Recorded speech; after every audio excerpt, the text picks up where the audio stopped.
सास का घी। विनोद अपनी पत्नी और बेटी के साथ शहर में रहता था। फिर एक दिन गांव से विनोद की मां नम्रता आती है। अरे क्या बात है बेटा, बहू तुझे खाना नहीं खिलाती क्या? देख कितना दुबला हो गया है। घर में कदम रखते ही अपनी सास का ताना सुनकर विनोद की पत्नी शीला का मुंह फूल जाता है। हे राम, मेरे पोते का भी बुरा हाल है, इसकी भी सेहत बिल्कुल अच्छी नहीं है। मम्मी जी, आप कैसी बातें कर रही हो? ये दोनों तो बिल्कुल अच्छे भले हैं। अरे चुप कर तू, अपनी गलती पर पर्दा मत डाल। मैंने तुझसे ज्यादा दुनिया देख रखी है, एक नज़र में बता सकती हूँ किसकी सेहत अच्छी है और किसकी नहीं। खैर कोई बात नहीं, मैं 1 महीने के लिए यहाँ आई हूँ, अब मैं इन दोनों को पहलवान बना दूंगी। उसके बाद नम्रता अपने थैले से घी का एक बड़ा डिब्बा निकालकर बाहर रख देती है। ये देख बेटा, गांव से शुद्ध देसी घी लेकर आई हूँ, इसे खाने के बाद तुम सबकी सेहत अच्छी हो जाएगी। ऐसी बात नहीं है मम्मी जी, हम सब भी रोज पौष्टिक खाना ही खाते हैं। अरे मुझे मत सिखा बहू, तुम लोगों का पौष्टिक खाना क्या है अच्छे से जानती हूँ मैं। घी के नाम पर तुम लोग डालडा खाते हो। ये ले, ये डिब्बा रसोई में रख दे। फिर उस दिन से नम्रता रोज तीनों को घी खिलाना शुरू करती है। ये क्या है मम्मी, रोटी में इतना सारा घी? मैं ये रोटी नहीं खाऊंगा। अरे बेटा खा ले, देसी घी बहुत कम लोगों को नसीब होता है, इसे खाने के बाद तुझे ताकत मिलेगी। चल चुपचाप खा।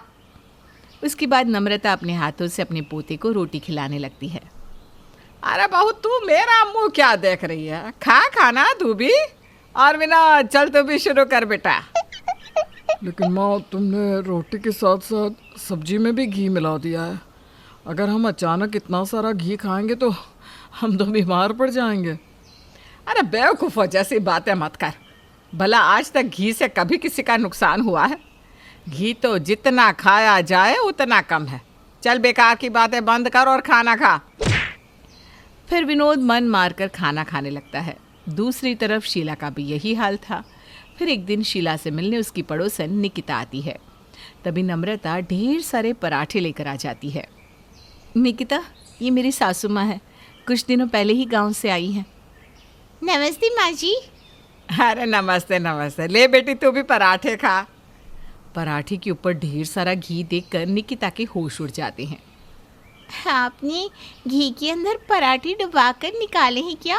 बाप रे, इतना सारा घी! अरे तो इसमें बुराई क्या है? मैं तो रोज इतना ही घी खाती हूँ। चल चुपचाप खा ले। निकिता पराठा तोड़कर एक कोर खा लेती है और अचानक से उसे उल्टी होने लगती है। नहीं नहीं, मुझसे ये नहीं खा जाए, उल्टी आ रही है, मैं जा रही हूँ यहाँ से। अरे तुम शहर के लोगों का ना यही रोना है, हमेशा खराब चीज़ खाते रहते हो, अच्छी चीज़ सामने आते ही मुंह बना लेते हो। नहीं खाना तो चल जाए यहाँ से। उसके बाद निकिता वहाँ से भाग निकलती है। लेकिन दूसरी तरफ नम्रता अपनी बहू शीला को ज़बरदस्ती कई पराठे खिला देती है। अपनी सास के इस बर्ताव से शीला बहुत दुखी थी। विनोद, मैं मम्मी जी का घी और बर्दाश्त नहीं कर सकती। जब देखो तब ये हमें घी खिलाने के पीछे लगी रहती हैं। आज उन्होंने मुझे घी वाले इतने सारे पराठे खिला दिए कि मेरी तबीयत ही बिगड़ गई।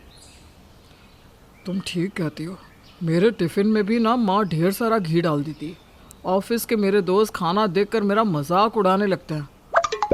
लेकिन हम मम्मी जी को कुछ भी कहेंगे तो वो बुरा मान जाएंगी। अब हम क्या करें, मेरी तो समझ में ही नहीं आ रहा। मेरे पास एक आइडिया है जिससे दादी हमें घी खिलाना पूरी तरह बंद कर देगी।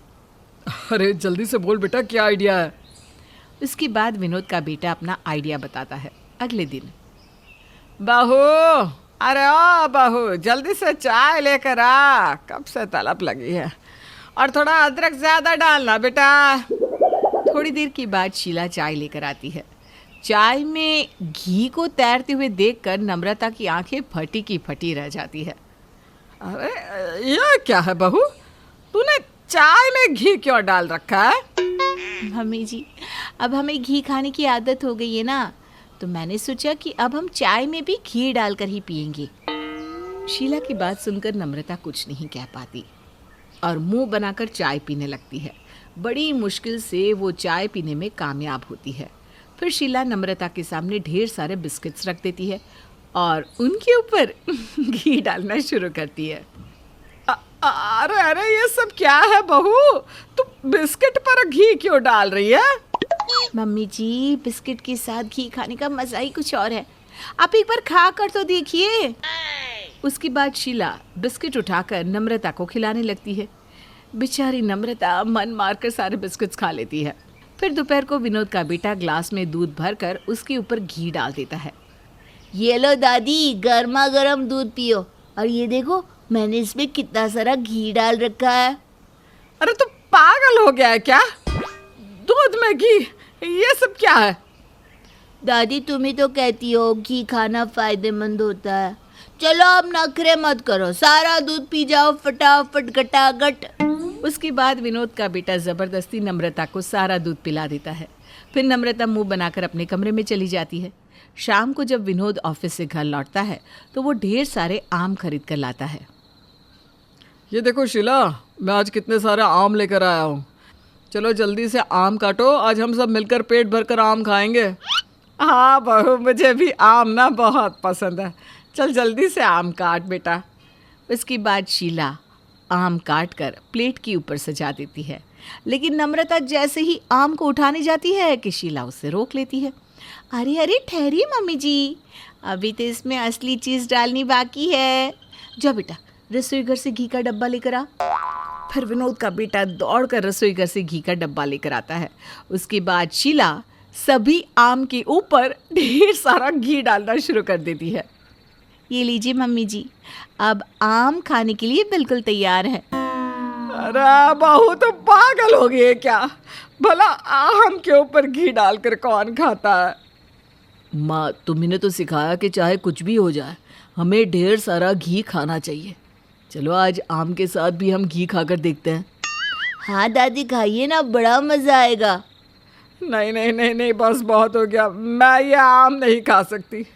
अरे तुम सब ने तो बेवकूफ़ी की हद कर दी। मैं तुम सबसे तंग आ चुकी हूँ। मम्मी जी, आप अपनी बातों से पलट रही हो। आप ही ने तो हमें घी खाने की सलाह दी है, फिर आप आम के साथ घी क्यों नहीं खा रही? अरे मेरी मत मारी गई थी। तुम तीनों मुझे माफ़ कर दो, मैं अब और बर्दाश्त नहीं कर पाऊंगी बेटा। तो आज ही मेरा टिकट कटवा दे, मैं शाम को ही गांव जाना चाहती हूँ। इसके बाद विनोद टिकट कटवा देता है और शाम होते ही नम्रता अपने गांव लौट जाती है। ये देखकर तीनों राहत की सांस लेते हैं। उस दिन के बाद से वो तीनों फिर से अपना मनपसंद खाना खाने लगते हैं।